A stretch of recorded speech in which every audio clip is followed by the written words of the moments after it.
அன்னை மீனாட்சியை வணங்கி அனைவருக்கும் வணக்கம்.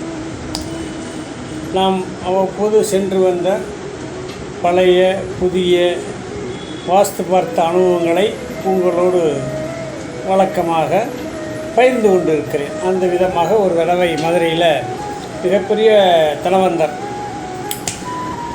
வீட்டுக்கு கூட்டி போயிருந்தாங்க.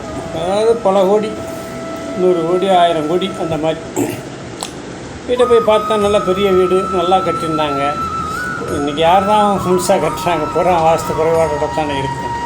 அதே மாதிரி சுபகாரியங்களை தடங்கல் பண்ணக்கூடிய அமைப்பு, குழந்தை பாக்கியத்தில் பிரச்சனை பண்ணக்கூடிய அமைப்பு, வீட்டு தலைவிக்கு கால் வலி வரக்கூடிய ஒரு அமைப்பு, இந்த அமைப்பில் கட்டியிருந்தாங்க.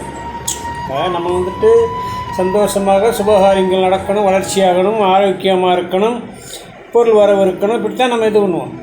அங்கே அப்படி இருந்தது. அப்புறம் எடுத்து சொன்னான், ஐயா ஈசானியத்தை இப்படி வச்சுக்கோங்க, வாஷ் பேஷன் எங்கன்னா வச்சுக்கோங்க, இந்த டைல்ஸில் கருங்கல் டைல்ஸு வெளியே ஒட்டியிருந்தாங்க, அதெல்லாம் எடுத்து பல விஷயங்களை சொன்னான். அவங்களுக்கு அதில் உடன்பாடு இல்லை.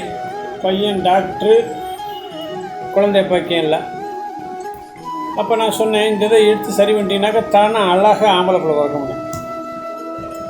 அவங்க அது அவ்வளோ பெருசாக எடுத்துக்கல. கடைசியில் என்னங்கிறீங்கனாக்கா அவங்க பையன் டாக்டர்ன்றதுனால அது ஏற்கதானே. இப்போ தான் நிறைய செயற்கை அவனுக்கு வந்துருச்சு இல்லைங்களா. அப்போ அது மாதிரி பண்ணாங்க. அப்போ நான் சொன்னீங்க, வாங்க பண்ணுங்கள், அதை பற்றி ஒன்றும் இல்லை, ஆனால் ஆண் வாரிசு வேணும்னு அதை சரி பண்ணால் தாங்க கிடைக்கும் அப்படின்னு சொல்லியிருந்தேன். கடைசியில் ரொம்ப சிரமப்பட்டு கடைசியில் சிசேரியன் பண்ணி ஒரு குழந்தை பிறந்தது. அந்த குழந்தை பெண் குழந்தை. இப்போ பாருங்கள் எவ்வளோ செலவு, எவ்வளோ சிரமங்கள். தேவையில்லாமல் உடம்பு அறுக்கிறதுக்கு பதிலாக அந்த கட்டடத்தை லேசாக நிமித்து வச்சுருந்தா சரியாக போயிருக்கும். இதுதான் வாஸ்துக்கும் இயற்கையில் உள்ள அமைப்புகளுக்கும் விதி, தலையெழுத்து, நேரஞ்சேரின்னு சொல்கிறோம் பாருங்கள், சாதகஞ்சேரின்னு, இதுக்கெல்லாம் அப்பாற்பட்டது இந்த நம்ம மீனாட்சி அம்மா கொடுத்த வாஸ்து சாஸ்திரம் என்று கூறிக்கொண்டு அடுத்த பதிலில் பார்க்குறேன். வணக்கம்.